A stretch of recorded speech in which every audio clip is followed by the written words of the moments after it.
আজকে আমরা জানব রিফ্র্যাক্টিভ ইন্ডেক্স। ঠিক আছে,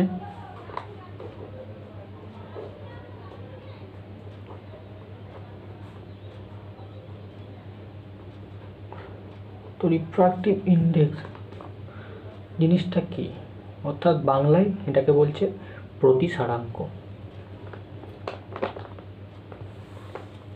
তো প্রতিসরণ বলতে আমরা কি বুঝি? অর্থাৎ প্রতিসরণ হচ্ছে দুটি ভিন্ন মাধ্যম, একই মাধ্যমে হবে না, দুটি ভিন্ন মাধ্যমের আলোকরশ্মি যদি তির্যকভাবে সেই বিভেদ তলের উপর আপাতিত হয়, তাহলে আলোকরশ্মি দ্বিতীয় মাধ্যমে প্রবেশ করার সময় একটু বাঁকা পথে চলে যায়, অর্থাৎ ডাইরেকশন চেঞ্জ হয়। এটা অবিলম্ব।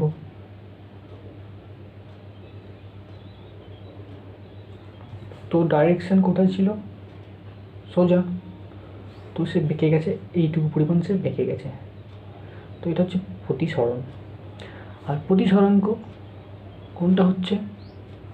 প্রতিসরাঙ্ক হচ্ছে আপাতন কোণ আই, প্রতিসরণ কোণ আর এদের সাইনের অনুপাত, অর্থাৎ সাইন আই বাই সাইন আর আমরা কি বলতে পারি?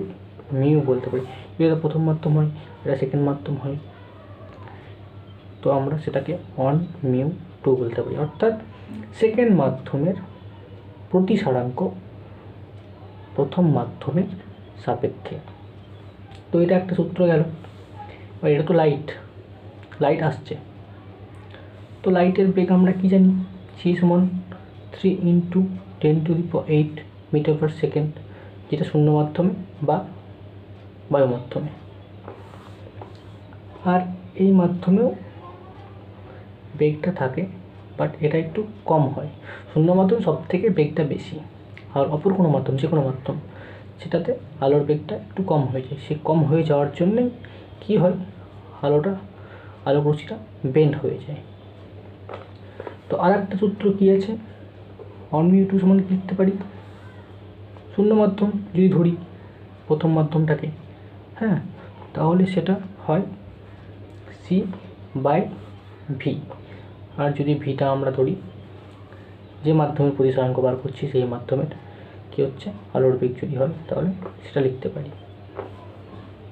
আবার c সমান আমরা কি জানি? নিউ ল্যামডা, অর্থাৎ নিউ হচ্ছে কম্পাঙ্ক তরঙ্গ দৈর্ঘ্য। আর একটা সূত্র হচ্ছে কি?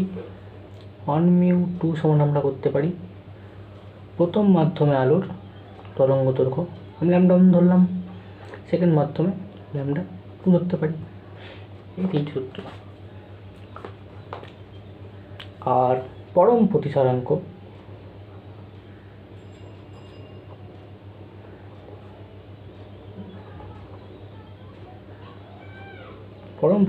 কখন হবে? যখন সেটা শূন্য মাধ্যমের সাপেক্ষেই হবে।